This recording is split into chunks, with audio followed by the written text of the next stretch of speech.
Hello, beautifuls. This is Aromie here. Oh God, my voice. But welcome back to Cinderella Phenomenon. So last episode we kind of got to see a different side of Rod, and it was really adorable. And again, I'm sorry if you guys hear the fan. Last episode I did hear the fan, and it was quite annoying to hear it in the back. So I kind of lowered the. I'm walking closer to it now, but I kind of lowered the strength in the fan to like 1 instead of 3. So hopefully this time it's not going to be super loud. Well, actually, let's go back to the fan. It's one of the fans where like prop up spinning ceiling fan. Anyway, let's get right to it. You stepped out of rhythm again, Michiko. But mother, this is really hard. A princess never complains. You must perfect this waltz by tomorrow. Otherwise, I will not allow you to play with your dolls for the day. But if you have time for objections, you have time to push yourself harder. Now, once again from the top. Oh, Rod is cute. I love him. The following days are uneventful. Emmy continues her dance lessons with Rod. Her steps are still far from perfect, but I can tell she has improved since my demonstration with Rod. Meanwhile, Rod still chooses to ignore me most of the time, though I have noticed that he is less cold than usual. At least he does not snap at me for no good reason anymore. Though Delora is no longer assisting me, she insists on staying in my room more often. She says that there is something important she wants to investigate, and I cannot even guess what it might be. I prefer not having her around anyway. Her constant chattering makes it difficult to focus on anything. Right now, I'm still trying to figure out how I can achieve my first good deed. Almost 3 months have passed since I was first cursed, but I have yet to complete my first good deed. These are my thoughts as I head back to my sleeping quarters after dinner that night. Emmy excused me long ago, insisting that I go on to my own room before she went to hers. I'm walking down in the hallway when I notice Rod heading down a familiar path. I follow after him. Are you going to the march-in? Rod jumps and turns around. The surprise in his face quickly fades into annoyance. Don't do that again. And no, not today. Since I came here, I found out that Rod occasionally sneaks out of the palace at night through the secret passageway to go to the march-in. Even now, I'm still confused as to why he goes there. He said before that he had given up on breaking his curse, which makes me wonder why he still visits. It also makes me wonder why he would refuse to break his curse in the first place. Is he okay being the way that he is? Or is his curse just really difficult to break? Why were you cursed, Rod? I'm not answering that question. Why? I cannot help you break your curse if you refuse to tell me anything.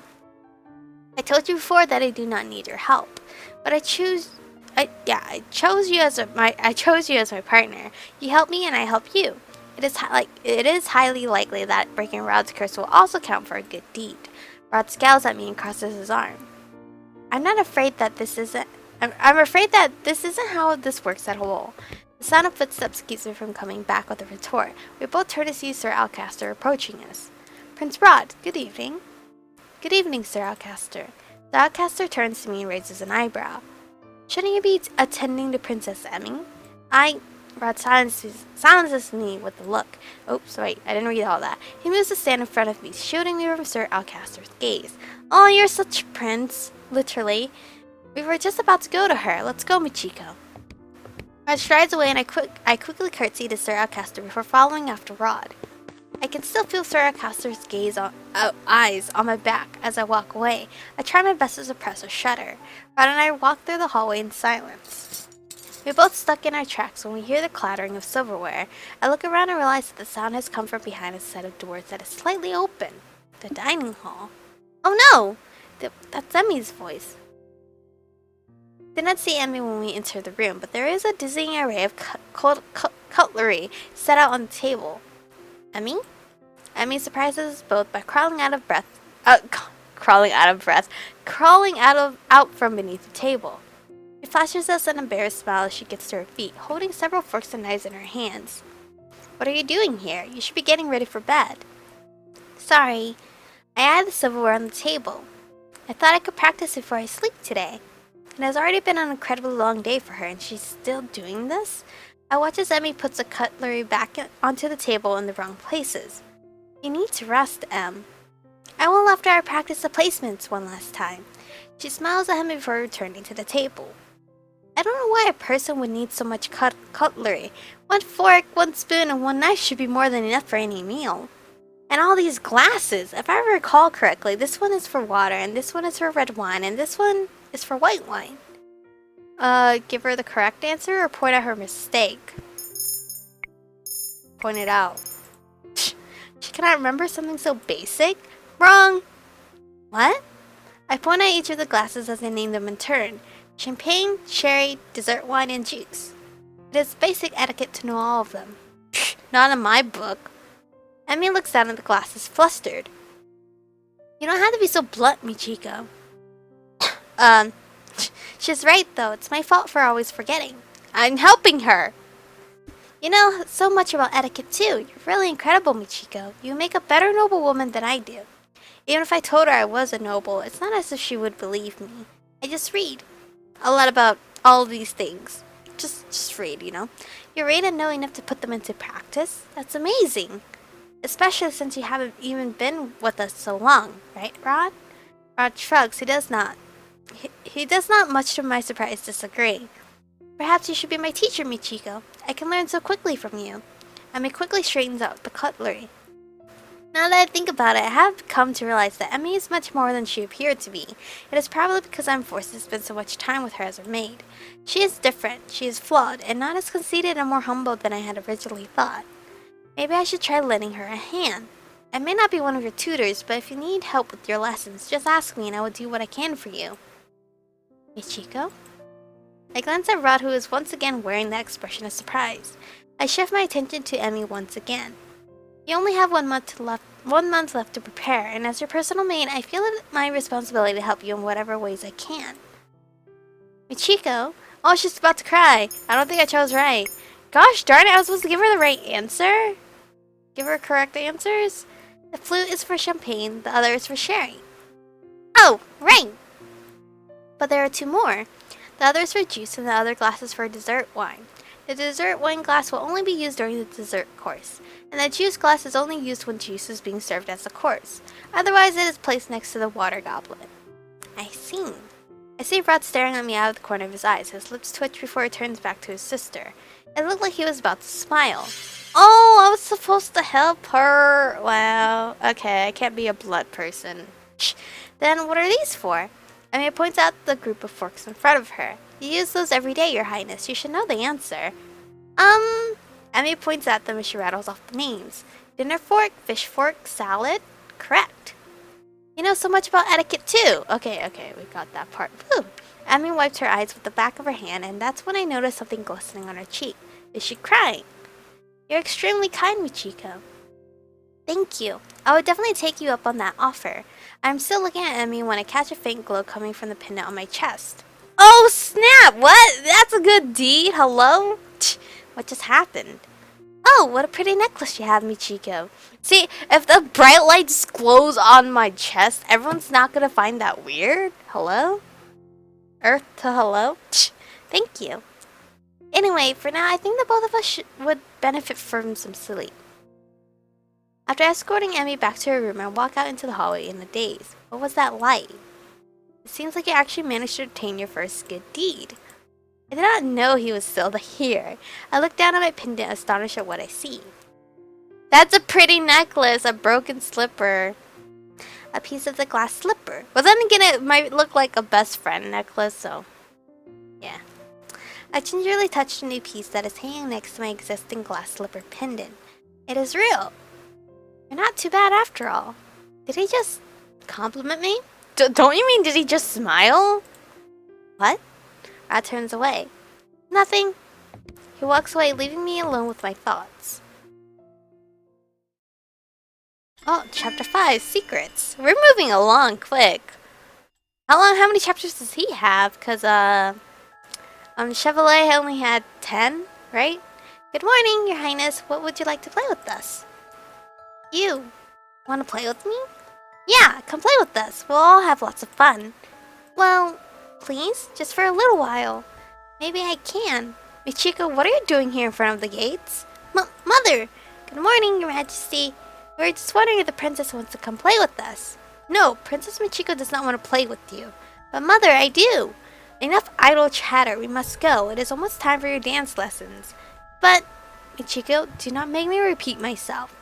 Yes, mother. Damn, man. It is still dawn when I wake up. As much as I want to continue sleeping, I have no choice but to get up and prepare for the day. The last thing I need is an annoying lecture from the head maid. I have almost become accustomed to waking up this early, even if I do not enjoy it.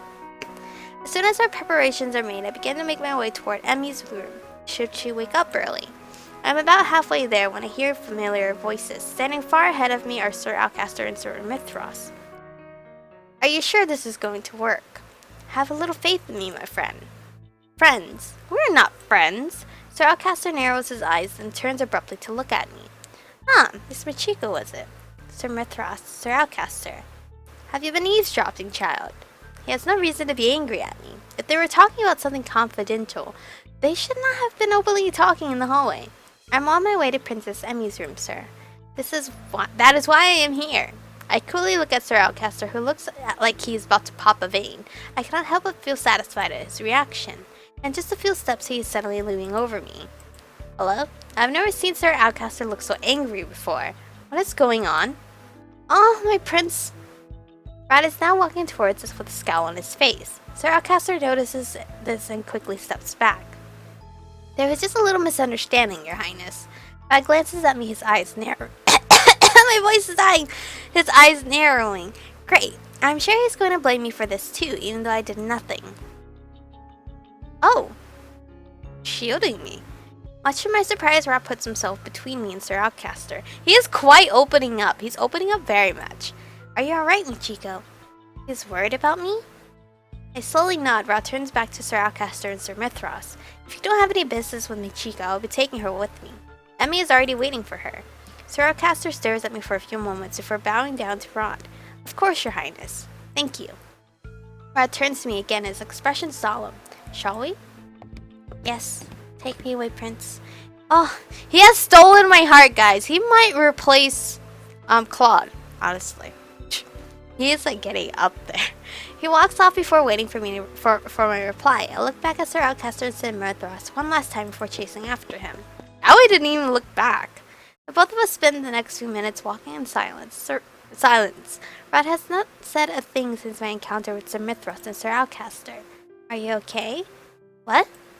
You already asked me that before. Is he really that worried? I'm fine or I'm not. Honestly, I'm not. I know that's wrong, though.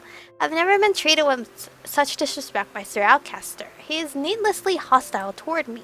Rad scoffs. Before he was forced to show you respect because you were a princess.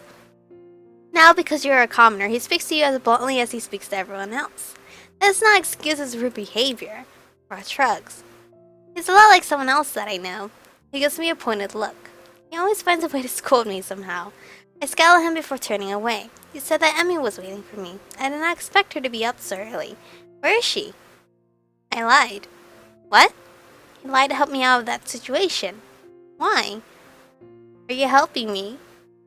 Because while you're here, you're my responsibility. I may loathe the role, but I will still uphold it. Besides, you don't need a reason to help someone in need. Help someone in need? I remember Parfait and Delora telling me before that being good often involves helping others who are in need. Now that I've helped you, I'll be taking my leave now. I have a fencing lesson to attend. Rad starts to walk off, but then stops and turns back to me. Don't get yourself into more trouble. I won't be there all the time to save you. But Rod, I glare at him and cross my arms. I'm not some damsel in distress, Your Highness. I do not need your help. Rod snorts before turning away from me and walking away. Okay, I chose wrong, obviously. That was a lot of glittering sounds going on. I'm fine. We had to lie, just like reality. I'm surprised by the look on Rod's face at my response. His expression is soft, so unlike his usual scowl. Rod here is pretty worried about you, princess. Oh! Rod glares at Sebi, his cheeks tinged pink. Sebi chuckles. Sorry, Rod, your thoughts ring so loudly in your mind that I can't help but say them aloud. This is not the first time Sebi has told me about what Rod is thinking. Rod reaches out and pinches Sebi's face, his scowl returning. Oh, ow, ow, ow, I'm sorry, okay? But next time, try not to think too loudly. It said that Emmy... Okay, I could skip all this. Yay. Later that day, I watched Emmy finish her etiquette class. Oh, lesson. Sorry, not class. I could tell that the teacher is impressed with her progress. Emmy is able to correctly name all the glasses and cutlery. She's not so slow a learner. I had come here earlier in the day to better teach Emmy about proper dining etiquette. It turns out that my lesson was valuable. You have shown great improvement, Your Highness. I'm glad that you have been diligent with your studies. No doubt you'll be ready for the ball soon. Emmy smiles, her cheeks turning pink. Thank you. I wouldn't have done it without the help of a friend. She called us a friend. Emmy glances at me briefly and smiles greatly. I really owe her a lot. That is wonderful. I'm so glad you have such a dedicated friend, Your Highness. Friend? Is that really what I am to her? Princesses don't have maids as friends. A royal is not mingled with commoners, especially not with servants. Mother told me that before. Emmy does not treat me as a maid, but she cannot possibly think of me as a friend. After the teacher gives Emmy several books to study for their next lesson, she ends the lesson and excuses herself. Emmy approaches me and grasps my hands. Thank you so much, Michiko. I wouldn't have passed without your help. All I did was repeat the things your teacher taught you. But you're different. I raise an eyebrow at her. Different? Different how? I tend to get nervous in my lessons. My teachers are strict and intimidating. I cave beneath the pressure. But with you, well, I feel more comfortable around you. It's probably because we're almost the same age and your lessons feel more casual. So thank you. I am very grateful to you. She looks down at the ground shyly. I hope it's alright that we're friends. I furrow my eyebrows at her. Why would you even want to be friends with a maid? You're supposed to be making friends with the nobles, not the servants. Emmy frowns and I can feel her deflate. She walks toward the window and sighs. I tried. They may not say anything, but I can feel them silently judging me. I wasn't born a princess, and I feel that they judge everything that I do. They think that I smile too much, that I am not regal enough. They feel that I'm too clumsy or too cheerful. Well, Emmy definitely does not act like a noble. I cannot say I blame the nobles for being skeptical of her. Being with them suffocates me. I do my best to act like a princess. But the way they all look at me, it's as if they're waiting for me to make a mistake. Then they'll have an excuse to cheer at me. Every girl's dream of becoming a princess, and yet this is not my dream. I really just miss being a normal girl. I miss my freedom. I look at her thoughtful. I think I can understand what Emmy is feeling. Just like me, she was thrown into a world she was not ready to be a part of. Right now, we have no choice but to fit in. She never wanted my title in the first place, yet I accused her of stealing it. Have you told your mother how you feel? Emmy shakes her head.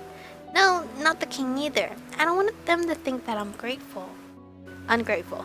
That's why I'm trying my best to become accustomed to all of this. I cross my arms. But you're not happy. I'm not. Everyone just assumes that I'm happy because I smile a lot. She barely opens up to anyone, and yet she opened up to me. 'Cause we're her friend!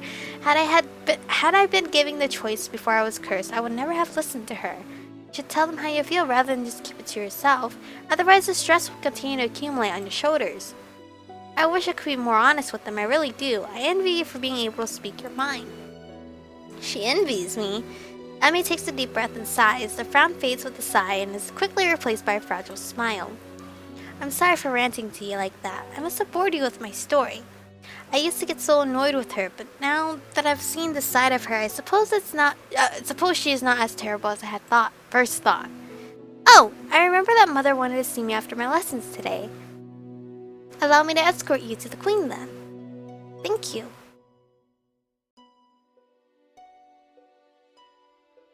Okay. I want more with Rod, please.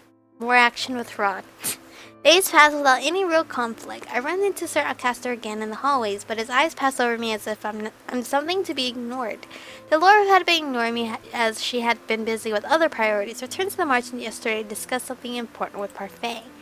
It is not as if she had been any help since she came here. She mostly stays in my room while I run around doing errands for Emmy and taking on other chores as they are handed to me. Right now, I'm headed to the palace gates as I hurry to meet Emmy. She's going to town to meet Viorica again, and I was told to meet her here. Michiko! Oh yay, Fritz! I turn around to see Fritz walking in my direction. Oh, you're so cute. We're gonna see you next, okay? Ever since I told him to refer to me by my name, he has been stumbling over not using my title. I rarely see him, but when I do, we don't have much time to discuss anything. Can I help you with anything, Fritz? It's been a while. Have you managed to complete one of your good deeds? Days after I had originally run into Fritz, I managed to have a quick conversation with him regarding my curse. It has been a long time since that conversation happened. Recently, I have barely seen Fritz. I hear rumors that he has been resigned somewhere outside the palace.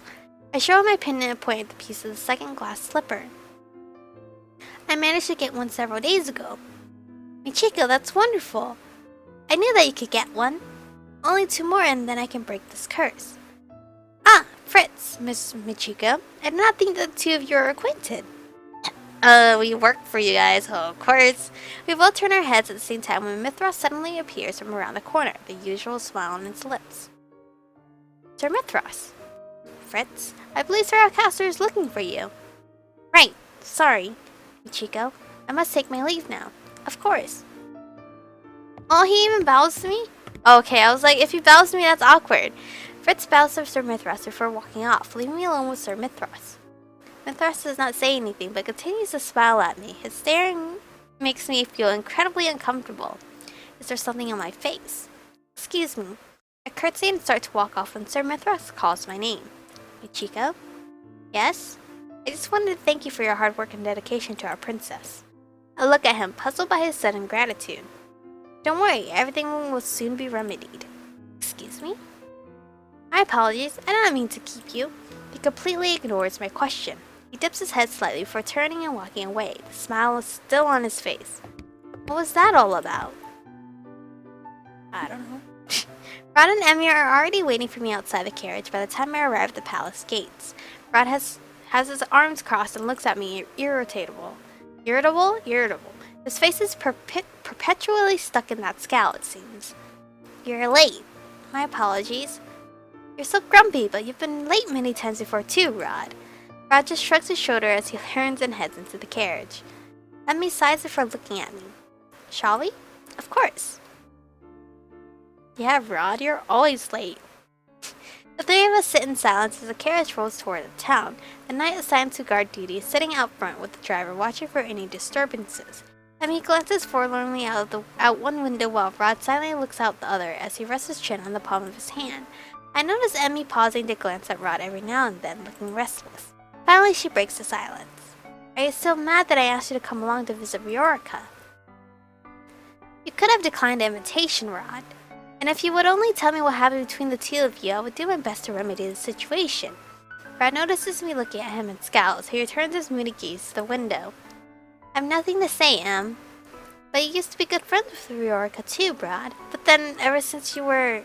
Emmy stops herself, but I know that she was referring to his curse. After that day, you kept your distance from her. Then, when you found out about the wedding, you became even colder toward her. Well, he has a Little Mermaid curse, so I'm pretty sure he did love her, right? Right? Even Riorica is worried about you, Rod. She worries that she might have offended you somehow. Did Riorica not feel the same way? That'll be sad. Emmy, there's a hint of warning in his tone. Is it possible that Riorica is related to Rod's curse, considering the timing? Emmy opens her mouth again to say something, but then suddenly stops and returns to the window, her expression mirroring Rod's own gloom. We are all silent until we arrive at the toy shop. That teddy bear is so stinky. And that Mickey Mouse knockoff. Or is that Mickey Mouse? I don't see the ears. Emmy, good to see you again, and you too. Michiko, was it? I nod in acknowledgement. Riorica nods politely at the knight who stands guard at the shop door. Toy tree? Is that what it says? It's just the 2 of you today. Emmy and I both turn around only to see Rod has indeed vanished. Emmy frowns, looking both bewildered and disappointed. He was right behind us. I will go look for him. Thank you, Michiko. Right outside, chillin'. Just as I expected, Rod is leaning against the wall of an alley just outside the toy shop. Talk to him or stay with him? Let's just stay with him. I could tell by Rod's stiff posture that anything I say to him will fall on deaf ears, so I move to stand next to him instead. I lean against the wall with him. What are you doing? Keeping you company? Rod, Rod raises an eyebrow at me. Since when have you even liked my company? Well, I'd rather be here than stay inside a toy shop and listen to Emmy and Viorka talk. So you're not here to try and get me to talk? Well, it's not as if you would answer any of my questions. I've tried forcing you to talk and know how ineffective it is. But I will be here if you do want to talk. Rod eyes me suspiciously. Since when do you start listening to others? You taught me that, love. When you're the personal mate of someone who enjoys talking, you learn to listen. Emmy has been happier these past few months. I hate to admit it, but it seems to be because of you. Are you actually praising me? Oh, he's so cute! Red looks away, his cheeks tinted pink. I think whatever you like. I don't know why, but for some reason I am happy that Rod gave me a compliment. Princess Michiko! Rod and I turn. Oh wait, you can't be calling me that out in public! Rod and I turn at the sound of the familiar voice. Watts pauses in front of us with a bright smile. Oh, there he is! The precious boy. It's nice to see you again, Princess. It's so weird to see him young again. Watts, what are you doing here? Well, I was about to deliver a letter to the prince, but I guess that won't be necessary anymore. A letter? Is Lady Parfait asking for me? Not just you, she wants to see the princess as well. Me? It has been a while since I was last at the Marchen. Is something wrong? They need to discuss something important with the princess. Come to the Marchen tonight. Tonight? But we're already here, so why not now? Watt's eyes shift to her carriage. You're here with Princess Emmy, yes? You can't make her wait too long. What they need to discuss with you is complicated and will take some time to explain. The toy shop door opens and Emmy stands in the doorway as she says her goodbyes to Viorka. Remember, tonight. Oh, that would be so beautiful to hear if we were on his route. These are Walt's last words before he slips back into the crowd. Okay. Emmy's visits with Viorka was briefer than I thought it would be. Now all of us are headed back to the palace. Rod has not uttered a word on our way back. I can tell that this is making Emmy agitated as she continues to keep glancing at Rod expectantly.